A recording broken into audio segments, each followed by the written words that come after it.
இந்த சிம்ம ராசியில் ஒருத்தர் பிறந்தா நம்மக்கிட்ட நிறையா பேர் யூடியூப் சேனலில் ஜாதகம் பார்க்குறதுனால, ஐயா சிம்மம் வாழ்க்கையில் என்னதான் குணத்தில் வாழுதுன்னு கொஞ்சம் சொல்லுங்கள் அப்படின்னு கேட்டிருந்தாங்க.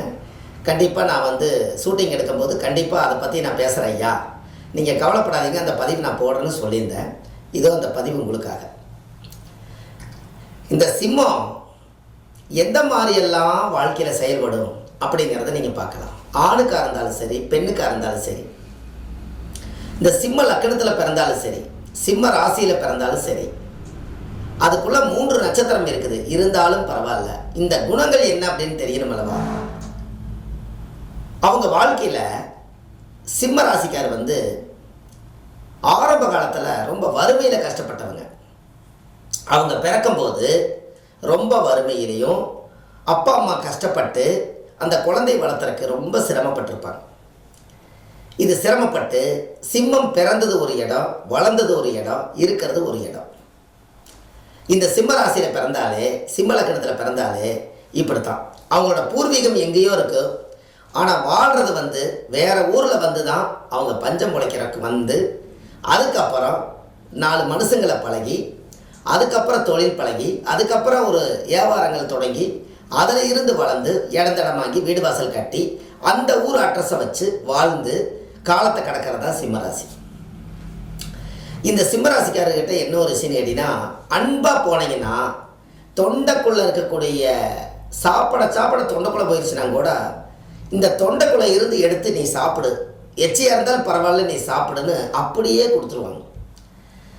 ஏமாந்து இவரை நீங்கள் ஒரு தரக்குறைவாக பேசிட்டீங்கனாலோ அவரை தாழ்த்திட்டீங்கன்னா அதோடு சரி, அன்னையிலேருந்து அந்த நிமிஷமே எவ்வளோ பழகி வச்சுருந்தாலும் வெட்டு 1 துண்டு 2 தான், தூக்கி போட்டு போயிட்டே இருப்பாங்க.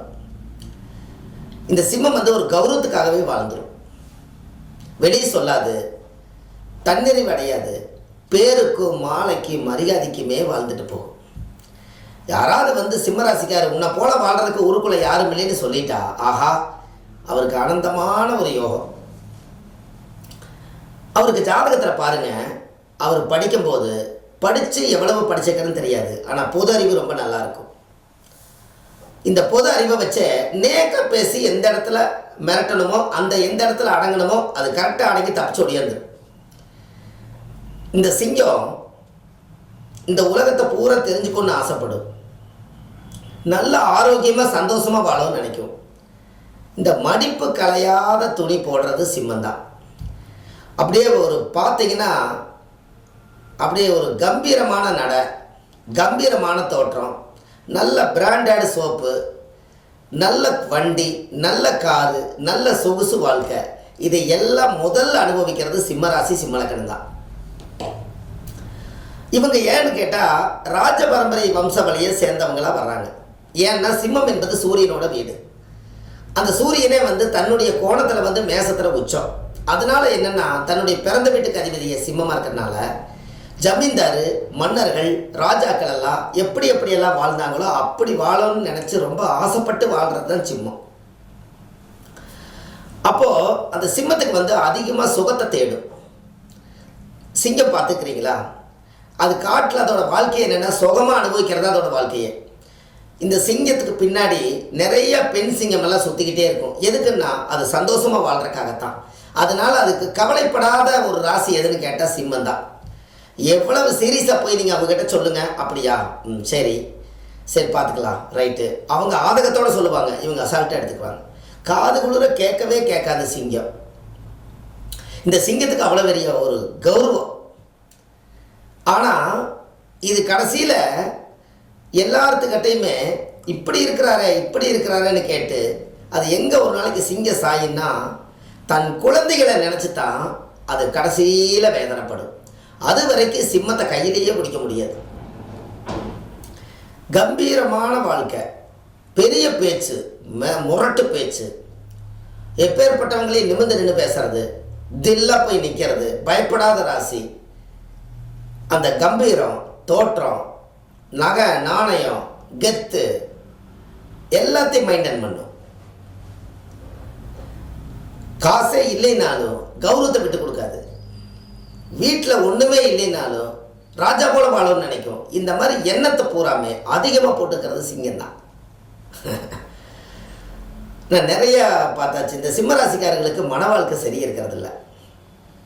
ஏன்னா சிம்மம் என்பது சூரியனோட வீடு. இது கௌரவமாக இறங்கி போகாது. அதனால எல்லாமே அவரை தேடி வராது.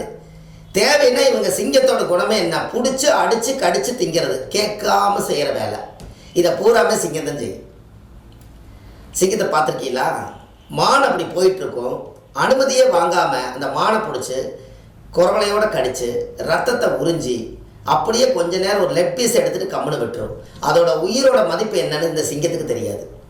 இப்படித்தான் எது கவலை என்னன்னு தெரியாதுன்னு இதை கவலைப்படாத ராசின்னு சொன்னேன்.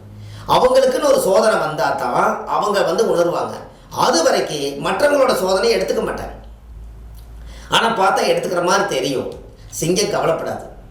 சிம்மம்னா ராஜான்னு சொல்லிட்டா, இந்த ராஜாவை கீழே மந்திரி ஒருத்தர் இருப்பார். எல்லா பிரச்சனையும் அவர் பார்த்துக்குவார். அவர்கிட்ட காதுக்கு சில விஷயங்கள் போகவே போகாது. அதனால் அவர் என்ன கவலை இல்லைன்னு நாடு நல்லா இருக்குன்னு போயிட்டே இருப்பார்.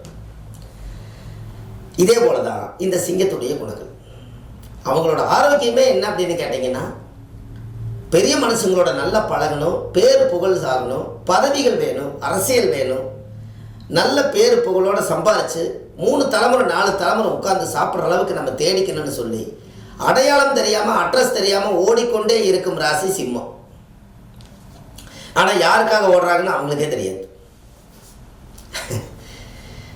இதே வீட்டில் மனைவி, கணவன் மனைவி பாருங்க, எடுத்து சொல்லி அவங்கள அன்பாக சொல்லி புரிய வச்சா தான் அந்த வீட்டுக்குள்ளே சண்டை இல்லாமல் இருக்கும்.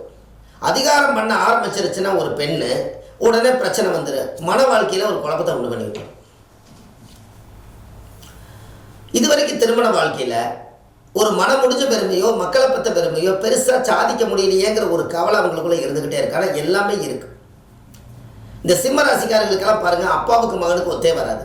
அப்பா சம்பாதிக்கிற சொத்தை நான் அனுபவிக்க மாட்டேன், எனக்கு தில்லு இருக்குது, நான் சம்பாரிச்சுக்கிறேன், எனக்குன்னு வயசு இருக்குது, உன்னோட காசு நான் உட்காரங்கிற அவசியம் கிடையாது, நான் நிமிர்ந்து காமிக்கிறேன் இல்லையான்னு வர சூரிய வம்ச படம் மாதிரி தனியாக வெளியில் வந்து வாழ்க்கையில் முன்னேறோம்னு நினைக்கி. அப்போ இந்த பவரெல்லாம் இந்த சிங்கத்துக்கு தானே கொடுத்துருக்காங்க. இருக்கிற மிருகத்திலேயே ராஜ மிருகம் எது? ஒரு கெஜம் என்பது ஒரு யானை. ஒரு 10 அடி உள்ள யானையை ஒரு 4 அடி உள்ள சிங்கம் அத்தச்சோட யானையவே பிடிச்சி குரவலையை கடிச்சு அத்தச்சோட உருவத்தை சாச்சு அவ்வளோ பெரிய சிங்கமே வந்து யானை கிட்டேருந்து அது முடிச்சிருதா இல்லையா? அதனால தான் அவ்வளோ பெரிய சக்தி அந்த சிங்கத்துக்கு இருந்திருக்குது.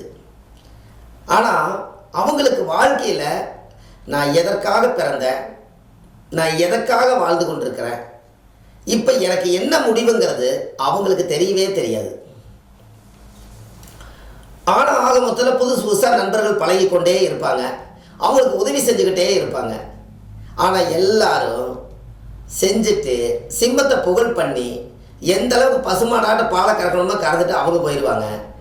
இவர் அடுத்தடுத்த புகழுக்காக கடனை வாங்கி இவர் புகழ் செஞ்சுக்கிட்டு உட்காந்துருப்பார். பொன்னாடையும் மாலையும் கூட கடன் வாங்கி போய் போட்டு வந்துடுவார். நாம் எப்படி அந்த கெத்த விடுறதுங்க மாரிமுத்து அப்படின்னு அவர், சரி பரவாயில்ல, நீங்கள் இதுதான் செய்வீங்கன்னு எனக்கு தெரியும், நான் சொல்லுவேன். உங்கள் ஜாதகத்தினுடைய கிரக வலிமை அப்படி இருக்குது. பிறப்பு சிம்மமாக போச்சு, 12 ராசி கட்டத்தில் ராஜாவோட வீட்டில் பிறந்துட்டீங்க, அப்புறம் நீங்கள் ராஜா தானே அப்படின்னு நான் சொல்லுவேன்.